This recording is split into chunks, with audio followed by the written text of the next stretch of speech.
I will say, at the risk of flouting rules of parliamentary privilege, that there are politicians who reached out to us to kill the story before it ran. These politicians sit amongst you. Today we have shown you someone is packaging a waste product as a fertilizer. Now it's up to you to take action. And we as a team that is dedicated to tell the public interest stories, we shall not stop.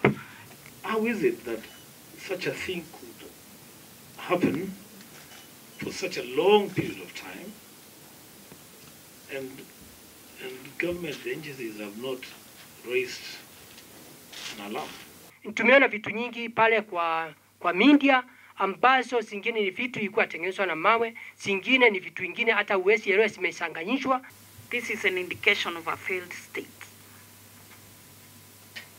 Because if the government appears not to be in control over the things that are happening. And we felt that through our investigations, that this ought to be taken seriously enough that, not only does it reach the level of the presidency, but that investigations be done in a speedy fashion, and that the farmer who is providing, sustenance for all of us be protected.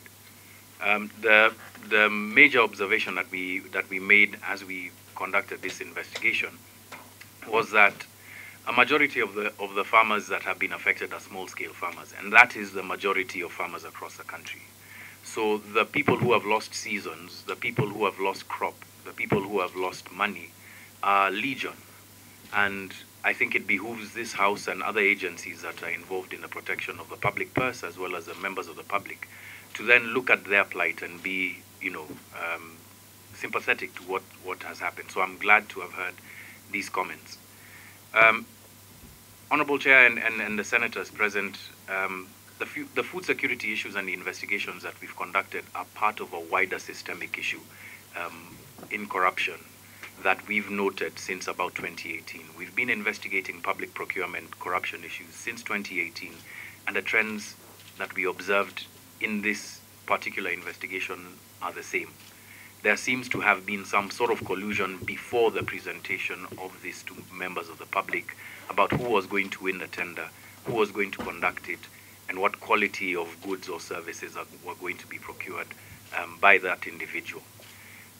Secondly, again, if you were to look even further back, this mirrors, in terms of the length of time that it took, it mirrors the Anglo leasing scandal in that it has taken place across two regimes. So, in as much as there might be political implications to what I'm about to say, I think it's important that as a Senate and as politicians, we admit that this is something that transcends all parties, and that it is quite possible that politicians of different persuasions have been involved in this. Not just politicians, but also government officers have been involved in this over the period of about 3 years. Third is a question of trust. Fundamentally, I think what this has done is that it has lowered the trust that members of the public, specifically farmers, have in the products that the government is procuring. And that's a very serious issue, because if the government, which is one of the largest procurers of any good in this country, cannot be trusted by farmers, then any agenda that is anchored on farming, on fertilizer, on seed, cannot be fully successful. And it is that insidious that the people who perhaps were behind this have affected an intangible that cannot be bought or sold. It can only be built over time, and it will be destroyed in one fell swoop. And that is a question of trust. If members of the public cannot trust their agencies to be able to do the things that they are supposed to do, mandated to do, if all of these various barriers to having, to having bad actors infiltrate, as well as pollute the issue of procurement of fertilizer, then what we are saying is that the various institutions, and some of which have been called upon here, ought to be called to account for having caused suffering to members of the public, specifically farmers, and by extension, anybody who eats food in this country. On the latest, as you've seen over the past couple of weeks, there have been revelations by members of the public about the quality of fertilizer that they've been receiving across the country from various tenders, from various operators. You can see what complaints have been coming out. We are investigating the same. I'll go as far as to say that, so that we are not being seen coming a mile away.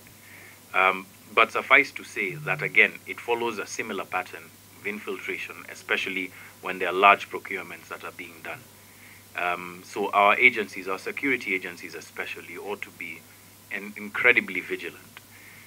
One suggestion that's been made to me is that there ought to be enforcement agencies within the various agencies that are charged with food production and our food security that are looking at the quality of the foods, of the products that are used to grow food from an enforcement perspective beyond KEBS. Because to answer the question that Honorable Manzo had asked about KEBS, and I think Honorable Wambua had done so as well, KEBS, NEMA, for as many times as we will blame them, do not have the capacity to be in all places at all times. And I know it sounds contrarian of me as a journalist to be, speaking perhaps on their behalf, but this is a long-term problem. If you find how many KEBS officers or how many NEMA officers are on the ground in any given station, you'll be shocked to know that 2 to 3 people would be charged with the administration of 2 to 3 counties. So they are doomed to fail from the beginning. So if there's any empowerment that should happen, it should be to the agencies that are charged with ensuring standards are met and kept in our country. The other thing is, in terms of complaints, I've heard that farmers ought to be asked to keep receipts, etc. All of the farmers that we interviewed, that you saw, went through the ERP mezzanine system to apply. So the question that you're asking about how the person who was featured in our documentary was able to get paid ought to be asked to him directly, as well as questions around what he defines as fertilizer, because he has a very fast and loose definition of what exactly he is selling and what fertilizer actually is as per the letter of the law as displayed. On questions of complacency of the government, etc., I think I'll just let our documentary speak for itself. As well as on the question of it being a scene of crime, I believe the Directorate of Criminal Investigations had been mandated to do something. The final comments I think I'll reserve for individuals and as well as various parties that have been commenting about this issue of fertilizer, specifically about the work that we've done over the past couple of weeks. And to thank you, Senator Wambua, for protecting not just me, but the profession of journalism. When certain senators, chose rather than to look at the facts than to attack individuals. And unfortunately, as late as yesterday, this is the Cabinet Secretary of the Ministry of Agriculture who not only denies the fact that there is, flawed or substandard fertilizer being sold in the country, but then goes to attack me as a person. Now, I don't have any problem with him attacking me as an individual. He might have his own gripe with me, but I would have wished that he would address himself to the facts. Finally, I will say, at the risk of flouting rules of parliamentary privilege, that there are politicians who reached out to us to kill the story before it ran. These politicians sit amongst you, they debate with you, they will likely be investigating alongside you, but they, from where I sit, do not have the intentions, the honest and right intentions of members of the public at heart. I would name them, but I think it would be a legal battle that I might be ready to engage with, but not at this present moment. But should any investigative or agency choose to call on me to provide evidence of what I am saying, then we are ready. We are more than ready to provide this evidence because we have it. And to members of the public and specifically members of the press, I hope that the example that we've been able to demonstrate today should show that none of us should be cowed when it comes to covering these kinds of issues, especially when they're in the public interest. if Kariandusi is not a sin of crime yet, then it should be marked as a sin of crime from now.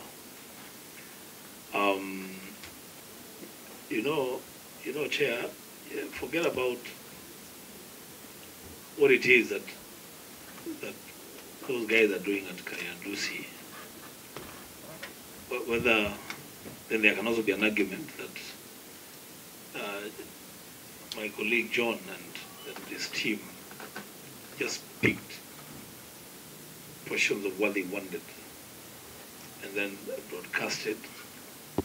But the fact that you are selling diatomite and passing it off as organic fertilizer, just by that alone, without even going into the details of what you've done, by that alone, then that's a serious crime. Serious crime is, anything that affects food security, it becomes a matter of national security. Yeah, because then if people are not well fed, then you are likely to have serious riots, bigger riots than the ones that we staged over other things. Secondly, Chair,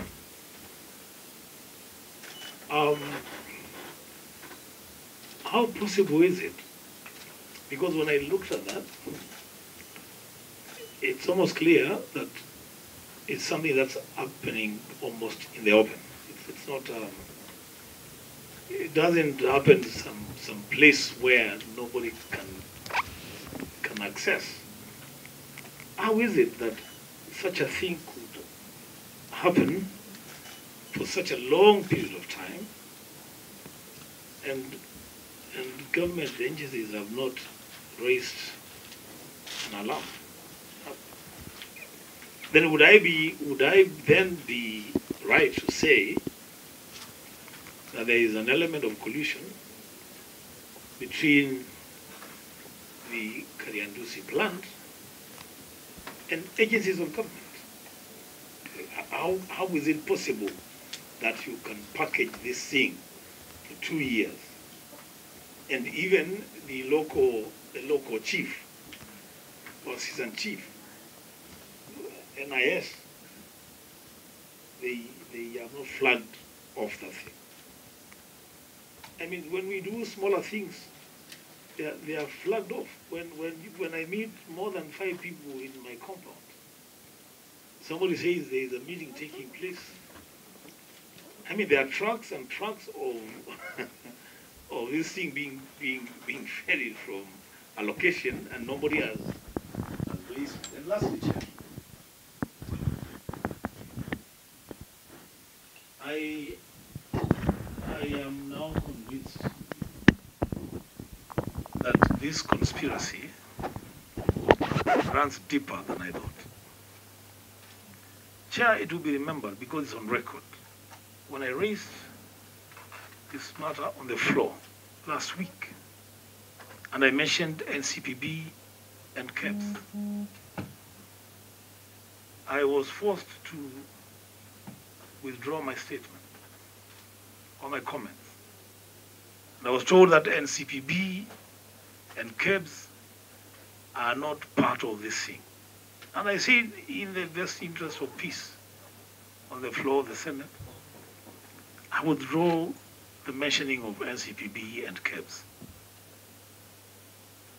The same day, the following day, the government ordered NCPB to stop the distribution of the fertilizer. We have all seen the labeling of KEBS on this fertilizer. It's not a fertilizer, whatever it is that they're selling.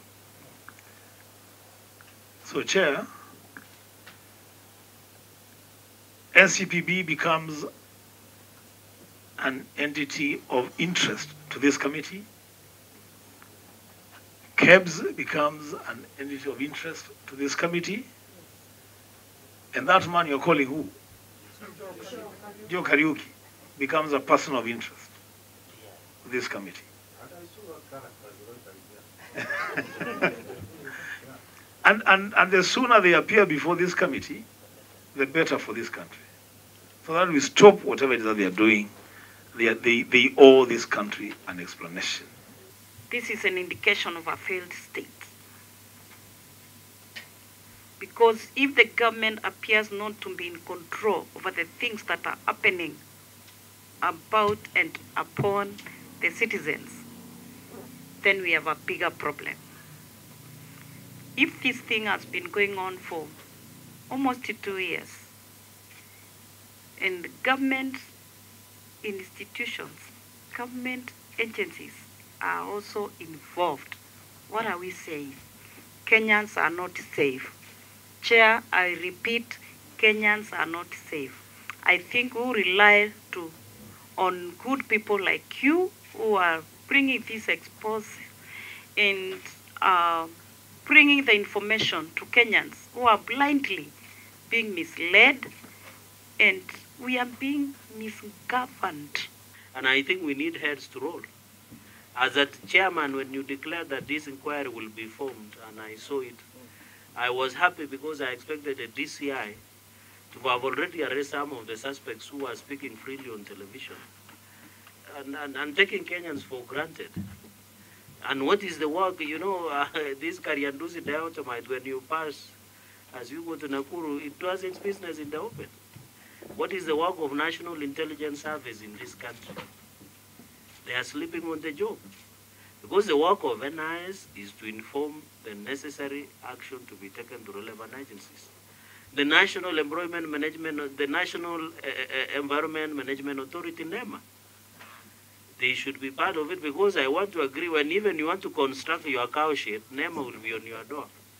But when fertilizer are being sold, they are nowhere to be seen, same as to KEBS. National Cereals and Produce Board Chair, NCPP, must be called out, because when they approve the sale of such what we have seen, like Mavuno, like the one that we have seen, they are being labeled organic fertilizer. But now they are saying it is soil booster. So they are confusing farmers much more, Chair. And therefore it is very unfortunate that they, and in fact the NCPP also must tell us what is their role. Because if they are selling a product that is not well approved, or a product that does not have confidence of farmers, then NCPB must also be held culpable in this subsidy program of fertilizer. I know for a fact the intention of subsidy program, especially on farming goods, was a noble idea to try and assist farmers who do not have access, because the price of fertilizer is overshoot to 7,000 shillings. So when the subsidy came on board, it came to 2,500, and now this organic fertilizer was being touted to be the best at 1,700. And I noticed when you are trying to put this, it's now, is it organic fertilizer or soil booster? It goes away with the wind. So I think there is, Chairman, I want to believe in this inquiry. 1, NCPB must appear before this committee. 2, Kenya Bureau of Standards must appear. 3, National Environment and Management Authority. 4, Attorney General of the Republic of Kenya. Because if diatomite owners, directors are not even aware of what some of the products are being used to manufacture fertilizer, then there is a big problem. Chair, I want also, as we have said, the committee should visit farmers. The media is doing much more than we are doing, and yet we are the representatives of the people. We want Chair to visit the farmers. And I want to ask, through this committee, Chair, and indulgence of members, if any farmer has fertilizer that they suspect is fake, they should not throw it away. They should keep it as evidence. In fact, I don't know, they should go and take an OB in the nearest police station, so that we want to get to root matter and let the real people be punished, the real culprits be punished, Chair.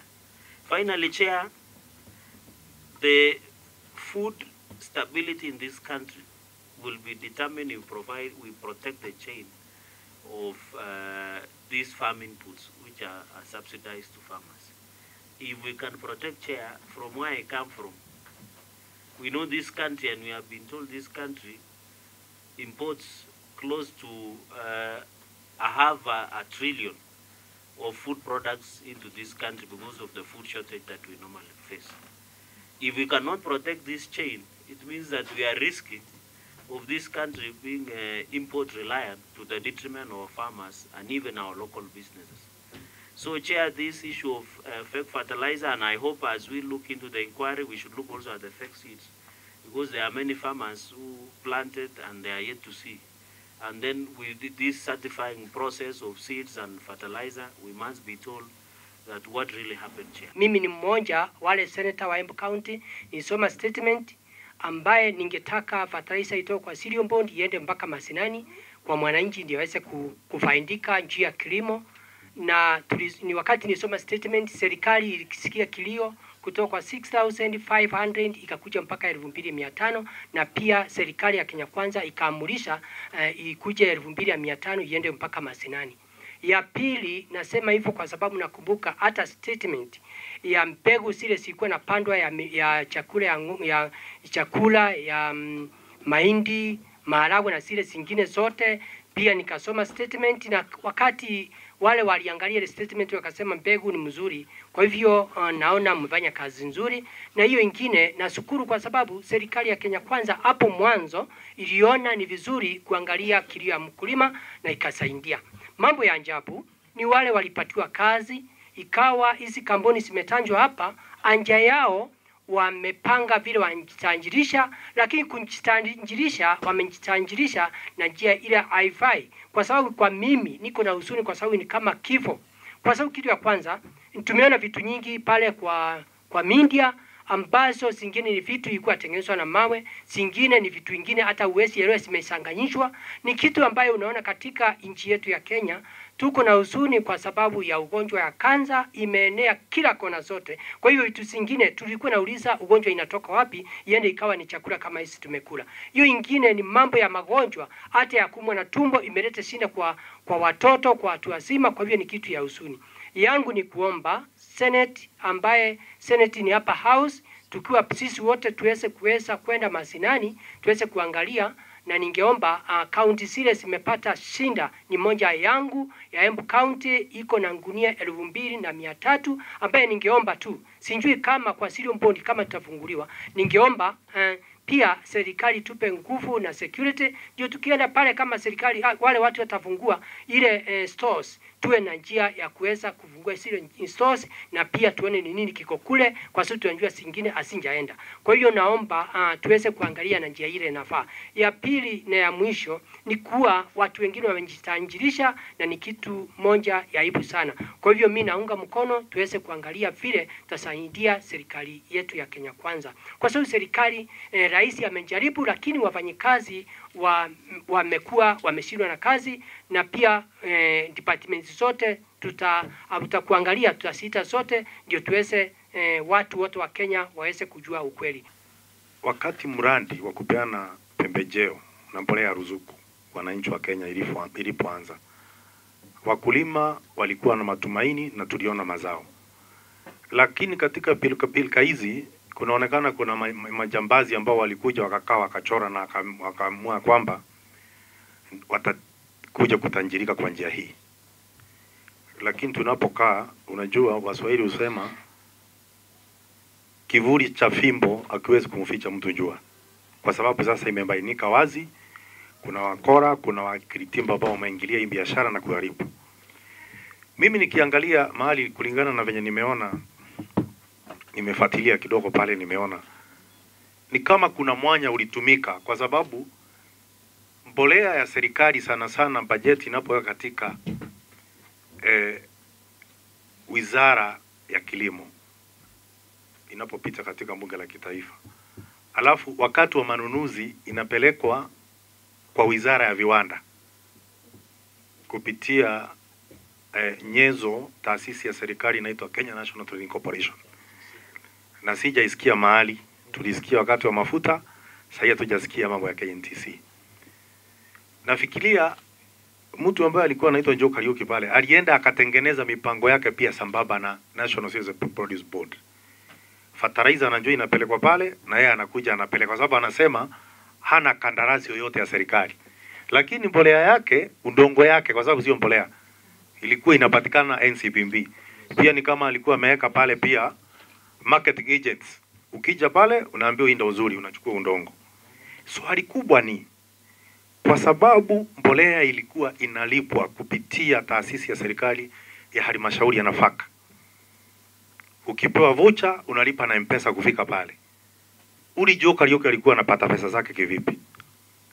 Kwa sababu taasisi ya kiserikali na malipo inapitia kwa taasisi ya kiserikali kwenda kwa mtu binafsi. Labda uwe tu unalipwa kandarasi kulingana na sheria za manunuzi. Lakini hii sijui basi ilikuwa inapangwa vipi, na ndio ningependa tulizamie njuga kabisa jambo hili kuhakikisha kwamba mkulima anafaidika. Na nikimalizia, si vizuri tu mtu ashikwe kwa sababu amekuja kauza mbolea ya ruzuku, mbolea gushi. Inafaa pia ulipe kupotea kwa nafasi ya kuweka pesa mfukoni ya mkulima. Kwa sababu mvua ni ya Mungu, imekuja imepita. Umeniuzia mbolea haifai. Hata kama nikipata pesa siwezi rudi nyumba nikaweza kulima, msimu umeisha. Nani anafaa kugharamia? Kwa hivyo hiyo ni mambo tutafanya, tutaita hata taasisi zingine na nyenzo zote za kiserikali ambazo zinafaa kuhusika. Tuhakikisha hapa tumejua majibu na tumefika mwisho. Huwa nasema ni ole wao wanaokula nauli, kwa sababu inabidi ujue chochoro. Unapokula pesa ya mwananchi kwa njia isiyofaa, lazima inabidi pia utakuja kujua chochoro. Kwa hivyo mimi kama mwenyekiti wa hii kamati ya ukulima, uvuvi, mifugo na uchumi samawati, nataka niseme ya kwamba tumeanza hata tukiwa kwa likizo. Na nimshukuru pia Senator wa Nandi kwa sababu ya kuja. Tunawaalika maseneta wote ifikapo tarehe 10. Tunawaalika wale wote wahusika. Na barua tunazoandika nimepeana mwelekeo, nikasema isiwe ni barua tu ambayo ni nyepesi kama ya mapenzi. Lazima mtu akuje katika ikamati. Kutumia lugha ambayo ni nyepesi kupembelezana, hiyo nayo tutafanya sahihi. Kama haji aseme haji. Unapoenda kutazama mwanyama unaruhusa kushika simba mkia kama unataka, matokeo utajua baadaye. Na mvua imeanza kunyesha na kaunti nyingi hasina fertilizer. Watu wa agriculture na wale suppliers waangalie vizuri, ndio kitendo kama hiki kimefanyika ikikuje kufanyika tena, kwa sababu tunajua serikali ya Kenya Kwanza inasema pesa mkononi. Ingawa hapo mwisho tumepata aibu kwa wale wamesema watu wakufe wakijitanjirisha. Naomba serikali saa iwe macho, every county na sublocation na kila kona zote, ile fertilizer inaenda masinani iangalie 100%, ndio tuweze kuona vile mkulima ataweza kufaidika. Kwa sababu masinani hakuna fertilizer, na pia watu wako na uoga ya kuchukua hiyo fertilizer. Tutaenda Murang'a tarehe 4, tutaenda Laikipia, tutaenda Nakuru, tutaenda Embu. Kaunti zinaenda zikiongezeka. Na pia nadhani karani wa hii kamati amesikia kwamba mratibu pia Nancy Gadongo kunja hapa, kwa sababu tunafaa pia tujue wale waliopewa kandarasi ya kuleta mbolea na serikali ni akina nani. Na uongeze North Rift kwa hiyo county. Na pia wewe tunapanda so that you know it's planting season, ndio tuende tuone washamba watu wakipanda na those challenges. You may need a doctor maybe 3 times a year, maybe 4. A lawyer like Senator Manzo, maybe sometimes when you are on the other side of the law, maybe 2 to 3 times maybe a year. But for the farmer, you need the farmer in the morning, breakfast, during coffee time, 10 o'clock, lunch, and dinner. So what you did, I cannot, I don't think I can express it enough. Joe Karioke says he has no contract with NCPB. But in that expose, I'm seeing young people dressed in NCPB outfit, telling somebody this is a good one, this is a good fertilizer. Now, the question you have raised is very important. Then if you have no contract with NCPB, of course you don't believe him. So the money that when I go to buy fertilizer, I'm paying to NCPB. So how was Kariuki ever getting his money? Where was he getting his money from? Unless then, you know, I also run a foundation. Maybe he had just given this fertilizer, this soil to NCPB as a donation. Because how was he supposed to make his money if he has no contract with NCPB? Lastly, Chair, and I like what John has done. He has provided context to his expose, so that you know the kind of characters that you're dealing with.